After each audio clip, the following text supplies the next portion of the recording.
and welcome to Health Professional Radio. I'm your host, Neil Howard. I'm having a conversation with Thomas Silvera. Thank you so much for joining us for another segment. Thomas is an allergy safety advocate. He's also the founder of the Elijah-Alavi Foundation. He's joining us here on the program to share his personal story about loss following the death of his 3-year-old son who passed away at daycare. Welcome to Health Professional Radio, Thomas Silvera. Thank you so much for joining us. Thank you so much for having me, Neil. I appreciate you letting me be on here and telling my story and also sharing with everyone about the importance of, safety when it comes to food allergies. Well, tell us a little bit about yourself, and then let's talk about what happened and your work with the Elijah-Alavi Foundation. So a little bit about me. I'm a father, 2 boys, both with multiple food allergies, but my son Elijah not only suffered with food allergies, he also had asthma and eczema on top of that.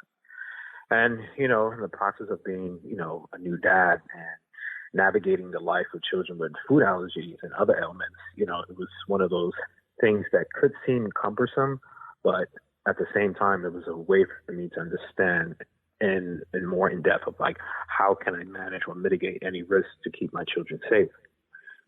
But in 2017, it just came to a very tragic, end for my son Elijah, who was only 3, while he was, it just gets emotional every time I talk about it. But he was not even his first week at his childcare center, where educator there had fed him a food that contained an allergen that caused him to go into anaphylactic shock and soon passing away.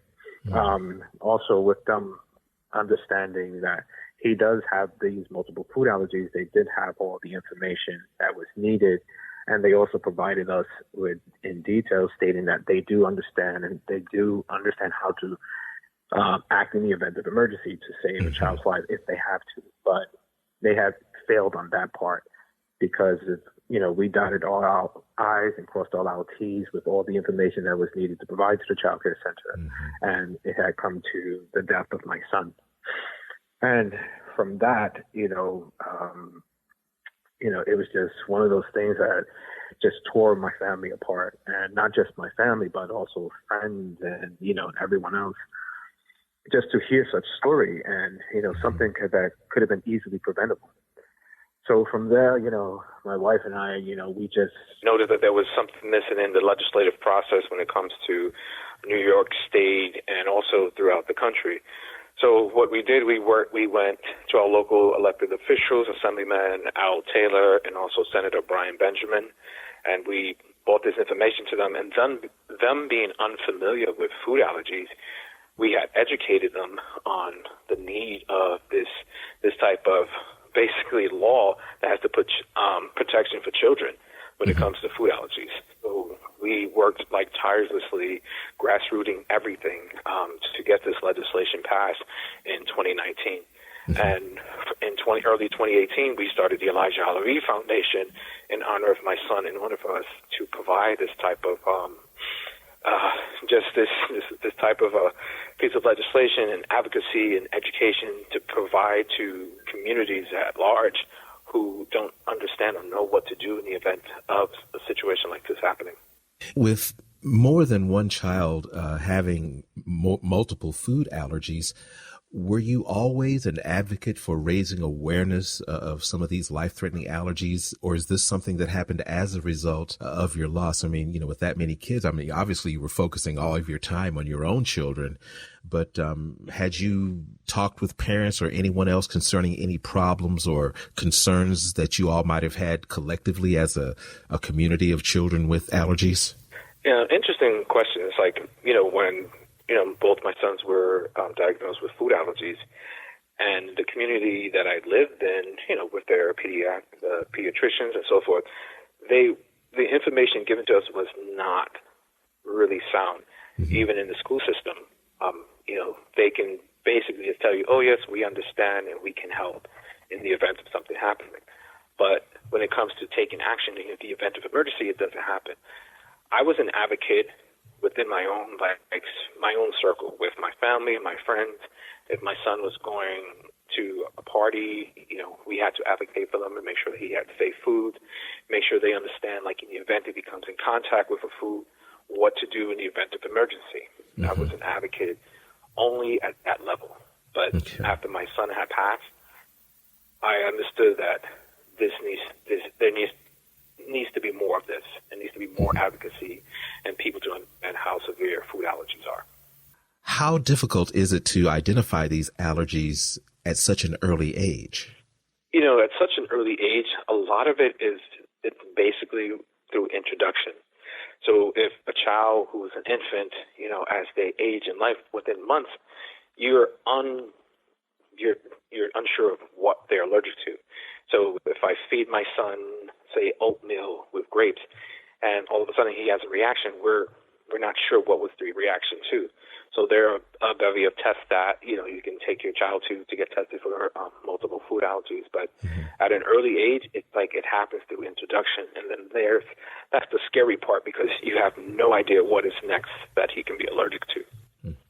Now, obviously, you and your wife, your friends, your close circle, very, very aware and careful when it comes to your kids, going out, what they're eating, who they're around. But I heard you say that the daycare center had all of the information. They provided all of the paperwork saying that they understood what to do in case of an emergency. So it sounds like a case of one person not being on the ball, not paying attention, not following protocol.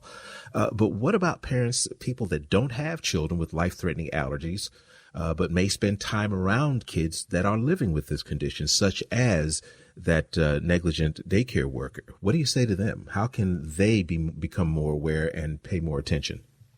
When we go back to the child care center, when you have a whole center that can tell you that we can keep your child safe and they fail, it hurts. It's very hurtful. So having parents who don't understand or know what food allergies are, or anything that can create a type of anaphylactic reaction, whether it's food or non-food specific, is to advocate and educate them on the importance of being safe when it comes to your child, to another child in school. And some parents may think it's kind of cumbersome that, why do I have to have these avoidance to keep your child safe? And that's where, we as parents and as advocates have to come in and just educate them, because that's the only way they're going to understand that how severe one little small, you don't nearly have to ingest the allergen fully to have a reaction.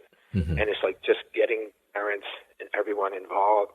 And, it's crazy because it's like you have to kind of repeat yourself over and over again until someone finally gets it, or a child has to be severely affected by it, or someone passing away for someone to get it. And it shouldn't take that in order to see change. And, and that's what we do. We go into schools, we speak to people via social media and so forth to continue educating them. We have parents that will be angry because their child cannot have peanut butter anymore and take them to school. But if they understand the importance of, if your child was to bring peanut butter to school, Johnny or Tina or Joseph, they can have a reaction and they can be severely traumatized by that and affected, or it can cause their demise. And it's that serious. And it's a lot of advocacy and education that has to play on not just, the parent with a child with food allergies, but also informing the schools and the educators in that school about the importance of mitigating risk. Give us a website, Thomas, where we can learn more. Yes. To learn more about the Elijah-Alavi Foundation, you can go to Elijah-Alavi Foundation.org. That's Elijah, ALAVI Foundation.org, where you'll find so much information when it comes to education, when it comes to the pieces of legislation that we've worked on from New York State, working with OCFS, working with so many people in terms of partnership and stakeholders to bring awareness to communities and just to educate anyone on the importance of, food allergies. Well, Thomas, I appreciate you joining us here on Health Professional Radio this morning. Thank you so much for your time, and thank you so much for the work that you do. Thank you so much, Neil, for having me. I really appreciate it. You've been listening to Health Professional Radio. I'm your host, Neil Howard, in conversation with Mr. Thomas Silvera, founder of the Elijah-Alavi Foundation. Audio copies of this program are available at hpr.fm and healthprofessionalradio.com.au. You can also subscribe to the podcast on iTunes, listen in, download it, SoundCloud, and be sure to subscribe to our YouTube channel at youtube.com/Health Professional Radio.